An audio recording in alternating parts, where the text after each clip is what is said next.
오늘은 말씀과 기근 사이에서라는 제목으로 하나님의 말씀을 함께 나누도록 하겠습니다. 오늘 같이 읽은 부분은 아니지만 창세기 12장, 오늘 본문 있는 12장 1절에서 4절까지의 말씀을 제가 읽도록 하겠습니다. 여호와께서 아브라함에게 이르시되 너는 너의 고향과 친척과 아버지의 집을 떠나 내가 너에게 보여줄 땅으로 가라. 내가 너로 큰 민족 이루고 내게 복을 주어 내 이름을 창대하게 하리니 너는 복이 될지라. 너를 축복하는 자에게는 내가 복 내리고 너를 저주하는 자에게는 내가 저주하리니 땅의 모든 족속이 너로 말미암아 복을 얻을 것이라 하신지라. 이 아브라함이 여호와의 말씀을 따라갔고 롯도 그와 함께 갔으며 아브라함이 하란을 떠날 때에 75세였더라. 아멘. 아브라함은 하나님의 말씀을 따라서 편안하고 안전한 고향과 친척과 아버지의 집을 떠났습니다. 부족사회였죠. 부족사회에서 집안, 가족, 가문을 떠난다는 것은 굉장한 모험입니다. 위험한 리스크를 안고 가는 모험인데 하나님의 말씀을 따라서 고향, 친척, 아버지의 집을 떠났다라는 거예요. 그에게 너무나 익숙한 삶의 터전을 다 뒤로 하고 그저 하나님의 말씀을 따라서 알지 못하는 곳으로 가는 것, 그것은 이 아브라함의 믿음이었습니다. 아브라함은 75세, 굉장히 늙은 나이죠. 75세의 나이에 비록 갈 바를 알지 못하고 어디로 가야 할지 갈 바를 알지 못하고 나섰지만 가나안 땅을 향하여 방향을 잡았습니다. 그리고 마침내 가나안 땅에 들어갔습니다. 이게 5절에 기록된 말씀이에요. 가야 할 곳도 모른 채 그 안락한 삶의 터전인 익숙한 고향을 떠나서 그저 하나님의 말씀을 따라가는 걸음 끝에 도착한 가나안, 바로 그 땅에 들어갔을 때 성경은 마치 기다렸다는 듯이 이렇게 기록을 합니다. 제가 5절을 읽겠습니다. 가나안 땅으로 가려고 떠나서 마침내 가나안 땅에 들어갔더라. 마침내, 마치 누군가가 기다렸다는 듯이 아브라함이 가나안 땅에 들어간 것을 마침내 들어갔다라고 기록하고 있는 거예요. 그리고 그 땅에 도착한 아브라함에게 하나님께서 나타나십니다. 나타나셔서 놀라운 말씀을 하시는데 읽진 않았지만 12장 7절 말씀입니다. 내가 이 땅을 네 자손에게 주리라. 뭐라고요? 내가 이 땅 네 자손에게 줄 거야. 하나님께서 아브라함이 도착하여 들어간 바로 그 땅, 가나안 땅을 아브라함의 자손에게 주겠다고 약속을 하시는 장면입니다. 아무것도 보이지 않음에도 그저 말씀을 따라 떠난 여정 가운데 도착한 어디요? 가나안. 도착하고 보니까 바로 거기가 거긴 거예요. 하나님께서 내가 너에게 보여줄 땅으로 가라 하셨는데 보여줄 땅 가보니 거기가 거긴 거예요. 그러니까는 성경에 보면 12장 4절에 분명히 기록되어 있죠. 아브라함이 여호와의 말씀을 따라갔고 그저 말씀을 따라갔는데 그 말씀 따라간 결과가 뭐냐면 도착하니까 거기가 거긴 거예요. 하나님께서 주실 땅이었다라는 것입니다. 아직 땅 한 평도 없고 왜냐하면 나그네이기 때문에, 그리고 이 가나안 땅에는 가나안 원주민들이 살고 있었어요. 아직 땅 한 평 없고 심지어 자식 하나 없는 아브라함에게 하나님께서 이런 약속의 말씀을 주셨어요. 이 땅 네 자손에게 주리라. 사도행전은 이 사건을 아브라함이 떠나서 이 가나안 땅에 도착한 이 사건을 사도행전은 이렇게 기록해요. 사도행전 7장 4절 하반절에 이런 말씀이 있는데요. 하나님이 그를 거기서 너희 지금 사는 이 땅으로, 가나안 땅 말하는 거예요. 너희 지금 사는 이 땅으로 옮기셨느니라. 다시요. 하나님이 그를, 아브라함을 거기서 너희 지금 사는 이 땅, 가나안 땅으로 옮기셨느니라. 하나님이 옮기셨느니라. 주어가 하나님이죠. 하나님이 옮기셨다. 아브라함이 말씀에 순종하여서 길을 떠났지만 사실은 하나님께서 그를 가나안 땅으로 옮기셨다라는 거예요. 나는 내가 순종해서 여기까지 온 줄 알았는데 알고 보니까 다 하나님의 인도하심이었네 라는 거예요.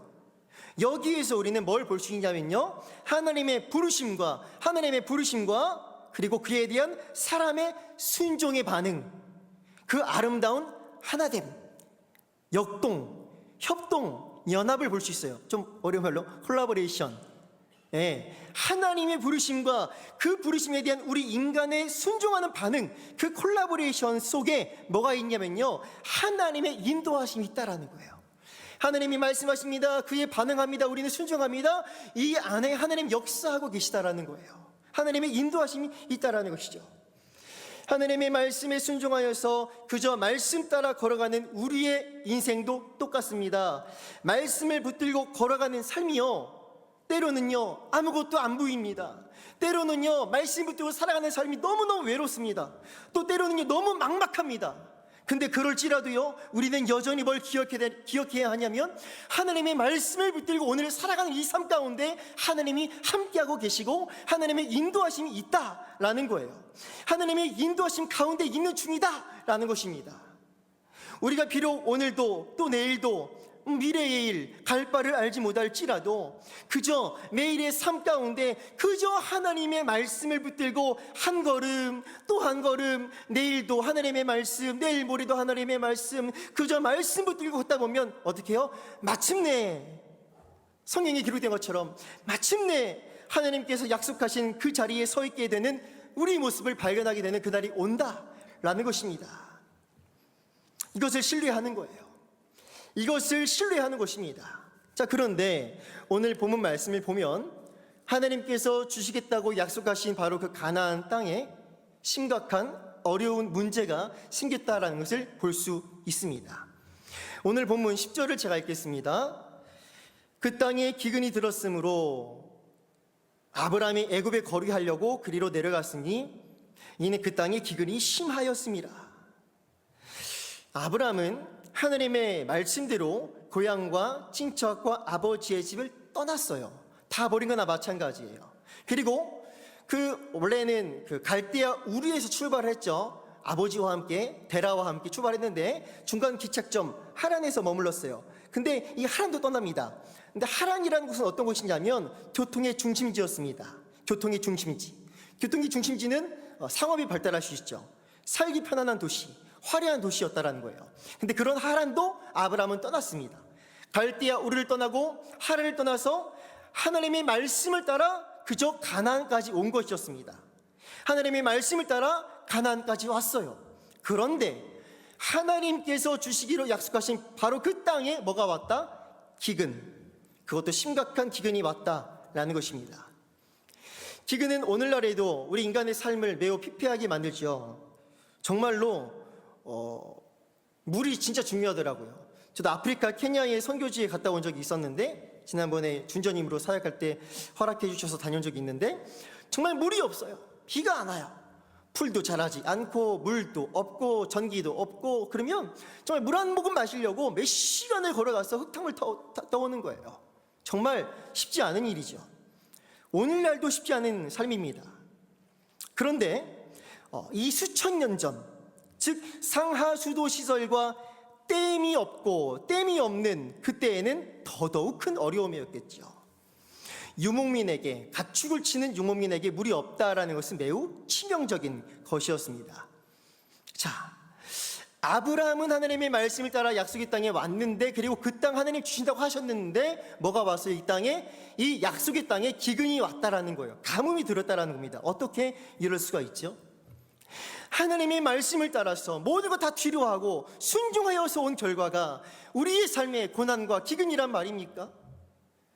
그저 하나님의 말씀을 따라 하나님의 인도하심 따라 순종으로 걸어온 삶에 닥치는 이 기근과 같은 어려움을 우리는 어떻게 이해할 수 있을까요?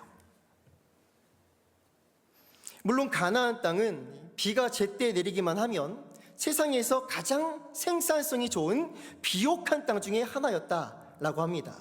하지만 우기인 겨울과 봄에 비가 안 내리면 순식간에 사막과 다름없는 땅으로 변하는 곳이 바로 이 가나안 땅이었다라고 해요. 그런데 놀랍게도 마침 아브라함이 도착한 바로 그 타이밍에 그 땅에 기근이 들었다. 그것도 심각한 기근이 들었다라는 것입니다. 왜 하필 이 타이밍에 그 땅에 기근이 들었을까요? 하필이면 그 타이밍에. 하나님께서는 이미 아브라함에게 땅과 자손에 대한 약속을 주셨다는 것을 조금 전에 살펴보았죠. 오늘 본문은 아니지만 2절 말씀을 다 같이 읽어봤으면 좋겠습니다. 창세기 12장 2절 말씀을 다 같이 읽어볼게요. 시작.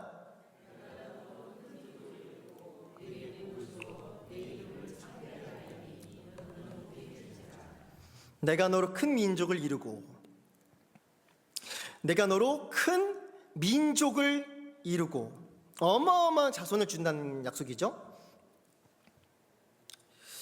근데 창세기 11장 30절 말씀을 보면 아브라함의 아내 이 사라가 되기 전에 이름이 사레였죠. 사레는 임신을 하지 못하는 불임의 여인이었어요.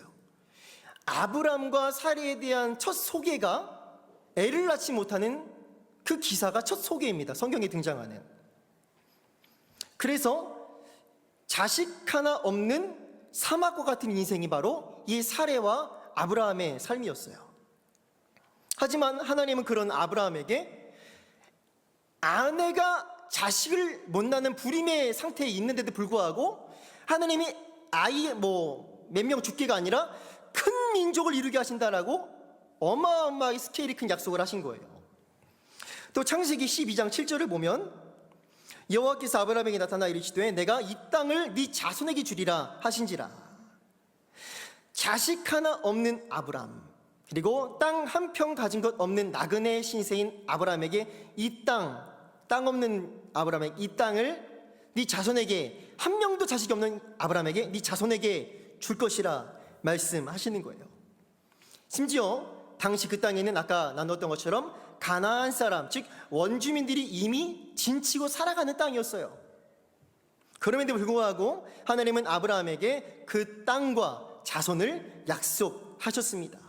불가능해 보이는 걸 약속해 주신 거예요. 그리고 아브라함은 이러한 여호와의 말씀 앞에 어떻게 반응했냐면 7절 하반절을 보면 제단을 쌓아서 예배로 반응했습니다. 제단을 쌓아 예배로 반응합니다. 그러나 하나님께서 말씀하신 것과 눈에 보이는 현실은 매우 달랐다라는 거예요. 여전히 사레는 자식을 낳지 못하는 불임의 상태인 건 달라지지 않는 현실이었고, 약속하신 땅은 심각한 기근으로 살아갈 수 없을 정도로 황폐해 보였습니다. 하나님의 말씀과 내 삶의 현실 사이에 너무 큰 괴리, 너무 큰 간극이 있는 것처럼 보이는 거예요. 이러할 때 우리는 어떻게 해야 할까요? 그리고 왜 하나님의 말씀을 따라 순종하여 충성하며 봉사하며 헌신하는 삶 가운데 기근과 같은 내 힘으로 어찌할 수 없는 그런 고난과 어려움이 닥치는 것일까요? 이럴 때 우리는 어떻게 해야 할까요? 아브라함은 그런 기근 앞에서 어떻게 반응했는지 먼저 말씀을 살펴보겠습니다. 본문 10절을 제가 다시 읽겠습니다. 그 땅에 기근이 들었으므로 아브라함이 애굽에 거류하려고 그리로 내려갔으니 이미 그 땅에 기근이 심하였습니다. 아브라함은 어떻게 했어요? 하나님께서 주기로 약속하신 땅에 심각한 기근이 들자 바로 그 땅을 떠나버립니다. 그 가나안 지역에 기근이 들면 그곳 거주민들은 당시에 나일강, 이집트에 있죠? 나일강이 있는 이집트로 내려가곤 했다고 합니다. 그런데 아브라함도 여느 가나안 사람들처럼, 여느 세상 사람들처럼 똑같이 가나안 땅을 뒤로하고 약속의 땅을 뒤로하고 살만한 곳, 내가 보면 저기 가면 살 수 있을 것 같아 라는 그 나일강이 있는 이집트로 바로 내려간 거예요. 그런데 이런 아브라함의 행동은 오늘 본문의 문맥에서 볼 땐 절대 적절하지 않는 행동이었어요. 왜냐하면 계속 읽고 있지만 오늘 본문 말씀이 있는 창세기 12장의 시작에서부터 하나님 분명히 내가 너에게 보여줄 땅으로 가라라고 명령을 하셨고, 마침내 가나안 땅에 들어간 아브라함에게 나타나셔서 내가 이 땅 네 자손에게 줄 거야 라고 이미 약속을 하셨기 때문이에요. 즉 지금 기근이 들어있는 땅으로 인도하신 분이 누구예요? 하나님이시기 때문에 현재의 고난 또한 하나님의 계획 가운데 있는 것임으로 믿고 먼저 하나님의 뜻을 구한 다음에 움직였어야 했다라는 것입니다. 세상 사람들이 문제와 어려움 많았을 때 하는 행동을 똑같이 답습하는 것이 아니라 나를 여기까지 인도하신 하나님이라면 뭔가 이유가 있겠지, 하나님께 먼저 기도하고 움직였어야 한다라는 것입니다. 약속의 말씀을 받은 아브라함은 이제 고난과 어려움에도 불구하고 하나님께서 그 안에서, 그 고난, 그 땅 안에서 그를 위해 필요한 것들을 공급하시고 책임져 주실 것을 믿어야 했다라는 것입니다. 땅이 메말랐을 때 열매를 맺을 수 없는 현실 앞에서 하나님께서 열매 맺게 하실 것을 믿어야 하는 첫 번째 도전의 관문이었다라는 것입니다. 그리고 이러한 기근은 사실 임신하지 못하는 삭막한 사막과 같은 삶이잖아요. 그 당시, 지금보다 그 당시 자녀는 너무나 중요했으니까. 그렇게 임신하지 못하는 사레와 아브라함의 상황과 사실 이 기근은 같은 것이었어요. 이렇게 생명의 열매를 맺을 수가 없는 기근의 상황 앞에서도, 아이를 낳을 수가 없는 그 기근의 상황 앞에서도 눈에 보이는 현실적인 어려움의 상황이 아니라 말씀하신 하나님, 하나님의 약속, 하나님의 말씀을 붙들어야 하는, 믿어야 하는 도전, 첫 번째 관문이었다라는 것입니다. 그러므로 우리가 여기서 기억할 중요한 한 가지는 하나님의 말씀을 따라가는 삶의 필수 과목은 믿음이다라는 것입니다. 나의 감정과 내 눈에 보이는 상황에 뿌리내린 믿음이 아니라 말씀하신 그 말씀이 뿌리내린 믿음이 필수다라는 것입니다. 이것은 하나님 나라 가는 그날까지 우리가 싸워야 하는 믿음의 싸움입니다. 우리는 어떻습니까? 우리도 하나님의 말씀을 따라 살다 보면 정말 예상치 못한 어려움과 고난과 역경을 만나곤 하지요. 그럴 때면 하나님이 어디 계시지? 날 버리셨나? 그런 원망이 들기도 합니다. 그러나 우리는 바로 그 순간이 우리 믿음이 발동되어야 하는, 발휘되어야 하는 순간이라는 것을 기억해야 한다라는 것입니다. 눈에 보이는 상황이 어떠하든 상관없이 말씀하신 하나님을 더욱 신뢰해야 하는 순간이다. 그리고 사실 그 순간이 바로 우리의 믿음이 성장하는 그 순간이고, 또한 하나님께서 일하실 타이밍인 거예요. 그러니까 내가 할 수 있는 것이 아무것도 없을 때 두 손 두 발 다 들고 하나님 단 할 수 없습니다. 하나님께서 하시옵소서. 이때가 바로 하나님께서 일하실 타이밍이라는 것이죠. 그러므로 말씀 따라 순종하는 우리의 여정 가운데 고난과 어려움이 닥쳐오면 우리는 원망하거나 또는 그저 그 상황을 모면하기 위해서 세상으로 도망치는 것이 아니라 하나님 앞에 더욱 깨어서 기도로 나아갈 수 있어야 합니다. 하나님과 독대할 수 있어야 하는 것이죠. 우리 성도님들께도 하나님과 독대하는 그런 거룩한 연습이 되시기를 축복합니다. 그 자리에서, 고난의 상황에 그 자리로 인도하신 하나님의 뜻을 기도의 자리에서 구하고 하나님의 도우심을 구하며 기다리는 성숙한 믿음의 우리가 되기를 간절히 소망합니다. 아멘. 본문 11절, 12절 말씀을 우리 성도님들께서 한번 읽어보도록 할게요. 본문 11절, 12절 말씀입니다. 시작.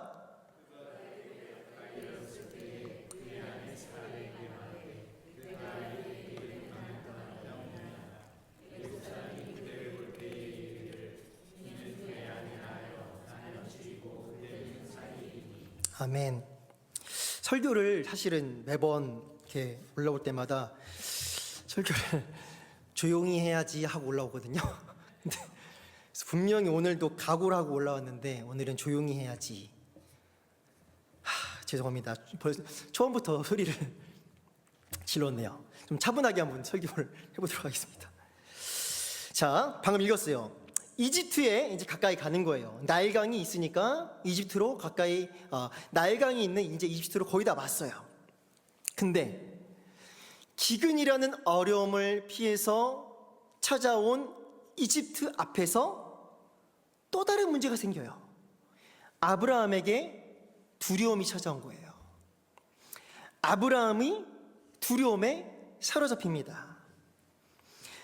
이집트 사람들이 이 사례를 빼앗기 위해서, 너무나도 예쁜 이 내 아내 사례를 빼앗기 위해서 나를 죽일 것 같다는 두려움이었습니다. 당시에 이집트 사람들이 실제로 그랬다고 합니다. 이방인의 아내가 예쁘면 그 아내를 차지하기 위해서 나그네를 죽이는 거예요. 실제로 그런 관습이 있었다라고 해요. 주석에 보면. 근데 아브라함이 두려워하는 거예요. 그 일을 두려워하고 있어요. 그래서 이 아브라함은 사례에게 뭐라고 하냐면요, 내 아내라고 하지 마. 이집트 사람들한테 내 여동생이라고 하자. 그걸 제안을 해요. 간절히 부탁하는, 원어적으로는 제발이라는 의미가 포함되어 있다고 그래요. 제발 간절히 부탁하는 거예요. 근데 강요하듯이 부탁하는 의미라고 하네요. 여동생이라고 속이자. 이 기근이라는 어려움을 피하려고 했더니까 또 다른 문제, 두려움이라는 것을 만나게 된 것입니다. 사실 믿음으로 하지 않는 결정은 이런 어려움을 만납니다. 믿음으로 하지 않는 결정은 이런 어려움을 만나요. 오늘 본문에서 지속적으로 볼 수 있는 것은 뭐냐면요, 믿음의 부재입니다. 하나님은 아브라함에게 큰 민족을 이룰 것을 말씀을 하셨고, 너를 저주하는 자에게 내가 저주할 거야 라고 엄청난 든든한 백이 되어주는 말씀을 하셨어요. 직접 들었습니다. 즉 하나님은 아브라함에게 많은 후손들을 주실 거고, 또한 아브라함 저주하는 사람 하나님이 저주하심으로 아브라함 지켜주실 것을 이미 말씀하셨다라는 거예요. 근데 지금 아브라함의 눈에 보이는 것은 그런 하나님은 안 보여요. 뭐가 보여요? 기근의 상황과 거대한 이집트 대제국 앞에서 그 눈에 보이는 이런 것만 보이는 거예요. 하나님은 잊어버린 듯 합니다. 하나님은 가나안 땅을 그의 자손에게 주겠다 하셨는데, 약속하셨는데, 아브라함은 이집트 사람들에게 죽임당할 것을 두려워하며 아내를 여동생으로 속일 계획이나 짜고 있는 거예요. 아니, 아직 아이도 못 낳았는데 하나님께서 죽게 내버려 두시겠습니까? 큰 민족을 이루겠다고 하셨는데 아직 애 하나 못 낳았는데 죽게 놔두시겠냐고요. 이런 말씀을 듣고서도 현실 앞에서 두려워하는 게 이게 바로 우리 모습이라는 거예요. 우리는 바로 여기에서 도전을 받습니다. 우리는 하나님의 말씀을 믿습니까? 아멘이었으면 좋겠어요. 아니면 눈앞에 펼쳐진 고난의 상황을 신뢰합니까? 우리는 하나님의 약속을 신뢰합니까? 아니면 어려운 상황 가운데 내 감정을 신뢰합니까? 안타깝게도 기근 앞에서 하나님을 바라보지 못했던 그 아브라함은 이집트라는 그 앞에서도 여전히 하나님을 바라보지 못하는 거예요. 믿음으로 돌파하지 않으면 절대로 성장할 수가 없는 거예요. 그 수준이라 또 문제만 하면 또 도망가고 또 도망가는 거예요. 하나님의 말씀을 놓치면 두려움이 그 자리를 대신합니다. 믿음의 부재는 곧 두려움이라는 것을 우리는 기억해야 합니다. 믿음이 아닌 두려움으로 내리는 결정은 또 다른 두려움을 낳을 수 있다는 것을 기억해야 합니다. 결국 기근을 피해 살아보겠다고 도망친 이집트에서 아브라함은 어떻게 되었습니까? 그는 거기서 진짜 더 큰 어려움을 만났습니다. 본문 14절, 15절을 교독하겠습니다. 제가 14절 읽고 홍도님들이 15절 읽을게요. 아브라함이 애굽에 이르렀을 때에 애굽 사람들이 그 여인이 심히 아리따움을 보았고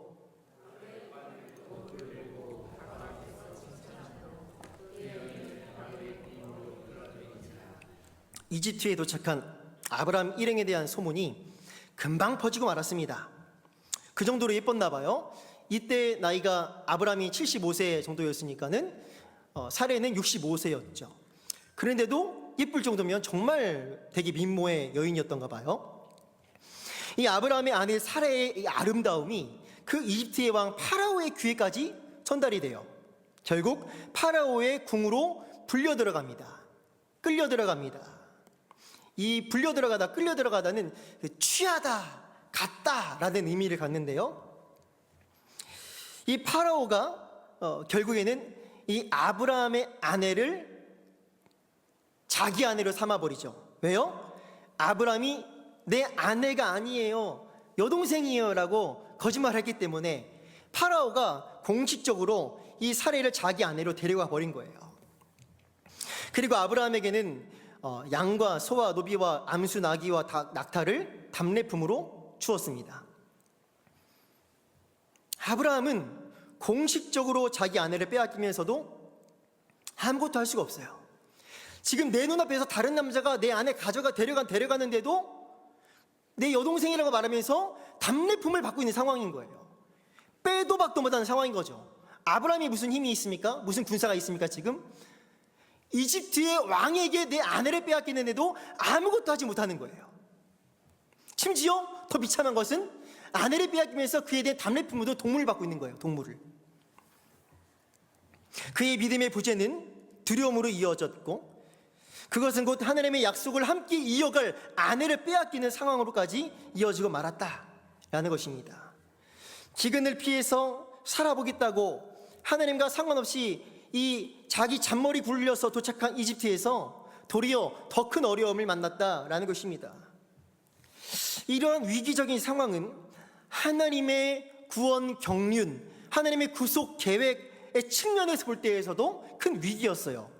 왜냐하면 하나님은 이 아브라함과 그의 아내 사레를 통해서 큰 민족을 이루시고 땅의 모든 족속이 아브라함으로 말미암아 복을 받아야 될 텐데, 사레가 파라오의 아내가 되면 하나님의 약속은 어떻게 되는 거죠? 우리는 그러므로 말씀에 뿌리 내린 믿음으로 내리는 결정이 아닌 것을 경계해야 돼요. 감정으로 내리는 결정을 경계해야 돼요. 그래서 먼저 기도해야 된다라는 것이죠. 자, 그러면 아브라함과 사레가 어떻게 되었을까요? 지금 여기까지만 보면 끝났습니다. 내 아내 빼앗겼고 그에 대한 답례품으로 수많은 동물을 받고 노비를 받았어요. 그러면은 하나님의 구원의 역사는 어떻게 되죠? 끝났을까요?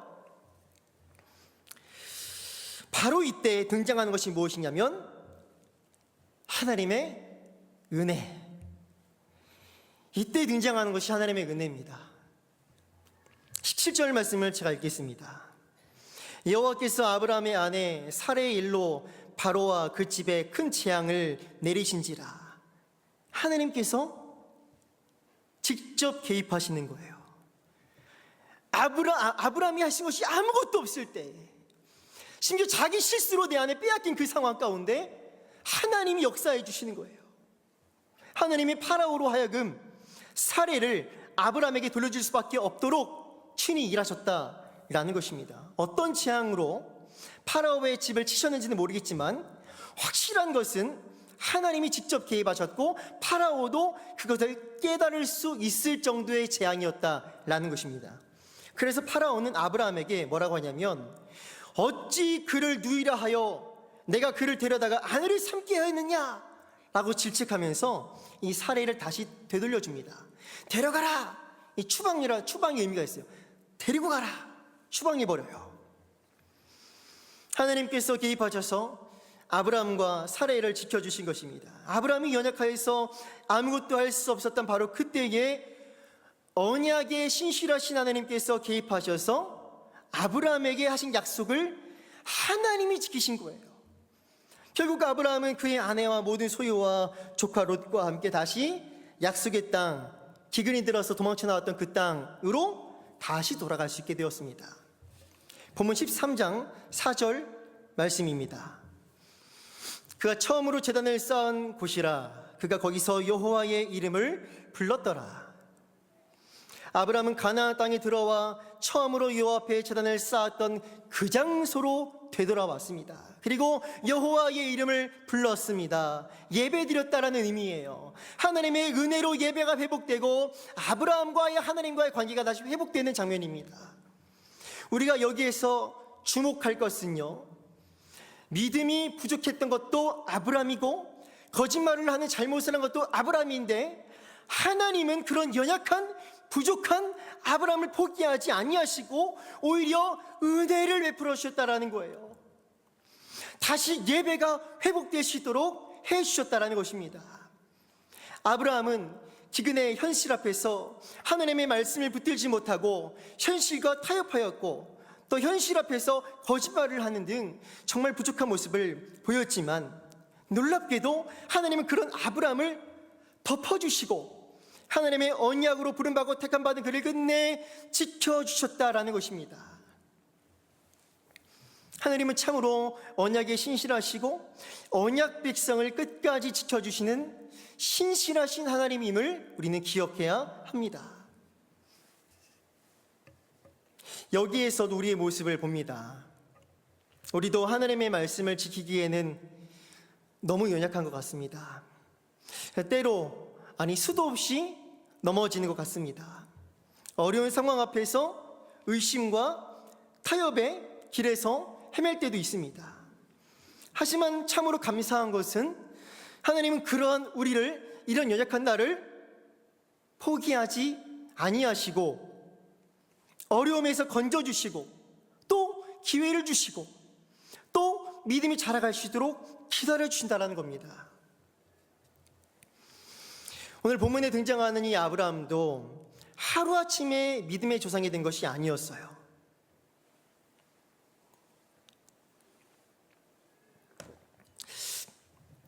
그도 실수하고 넘어지고 연약하였지만 하나님께서 친히 믿음의 조상 아브라함으로 성장하게 하셨고 끝내 하나뿐인 독자 이삭을 바칠 정도의 믿음으로까지 자라게 해주신 것입니다. 자, 이것이 바로 하나님의 견인하시는 은혜이며 인도하심의 역사입니다. 언약에 신실하신 하나님은 이제 예수 그리스도 안에서 새 언약 백성이 된 우리, 믿음으로 말미암아 아브라함의 자손이 된 우리를 그 완성의 날까지 지켜주시고 견인해 가시고 함께 하실 것이다 라는 것입니다. 견인차 아시죠? 견인차. 차가 고장나면 견인차가 끌고 가잖아요. 그런 것처럼 성령 하나님이 우리를 견인해 끌어가신다라는 겁니다. 하나님의 말씀에 붙들고 나아가다 넘어지지만 그럼에도 성령으로 인치신 하나님께서 성령으로 우리를 견인해 가신다라는 거예요. 그러므로 날마다 그저 하나님의 말씀을 붙들고 주님만 바라보시는 성도님들이 되시기를 축복합니다. 고난과 역경 앞에서 그것을 자양분으로 삼으실 만군의 여호와를 더욱 바라보듯이 바라보는 성도님들이 되기를 축복합니다. 이제 설교를 정리하겠습니다.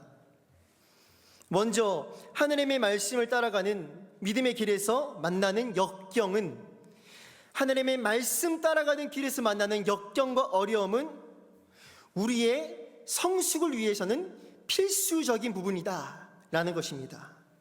하나님은 우리의 믿음의 여정 가운데 고난을 허락하심으로 믿음, 소망, 인내, 올바른 성품 등으로 우리를 세워가십니다. 다만 하나님께서 허락하신 고난은 그 앞에서 우리의 반응은 여전히 중요한 부분입니다. 하나님의 뜻 안에서 중요한 부분인데요, 하나님의 뜻 안에서 기근과 함께 머물 것인지 아니면 하나님의 뜻을 떠나서 나일강을 찾아 나설 것인지는 정말 중요한 문제예요. 다시요, 하나님의 말씀 안에서, 하나님의 뜻 안에서 기근, 고난과 함께 머물고 있을 것인지 아니면 하나님의 뜻을 떠나서 나 살겠다고 나일강을 찾아 나설 것인지는 정말 중요한 부분이다라는 것입니다.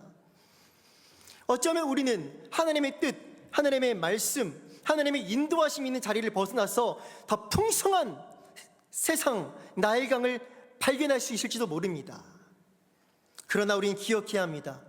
하나님의 뜻, 하나님의 인도하심을 벗어나서 떡과 물을 발견할 수 있을지는 몰라도 그 길은 험악한 사탄의 세계에서 살아가며 영적으로 굶주리게 되는 길이라는 것입니다.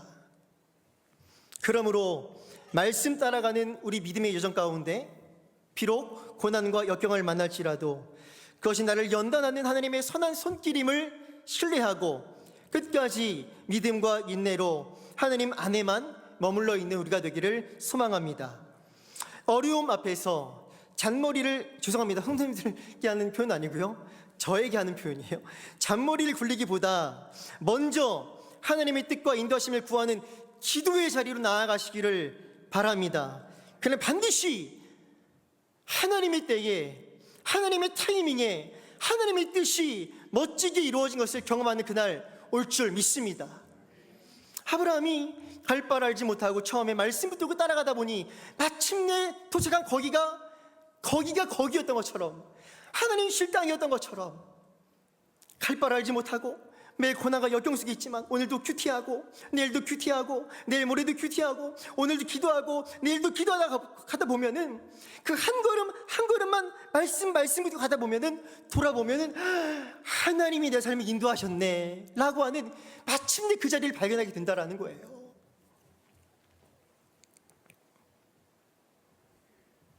눈에 보이는 환경과 상황이 휩쓸리지 아니하고 그런 때일수록 더욱 하나님의 말씀을 굳게 붙들고 읽고 묵상하고, 우리 청년 한 명이 그런 말을 하더라고요.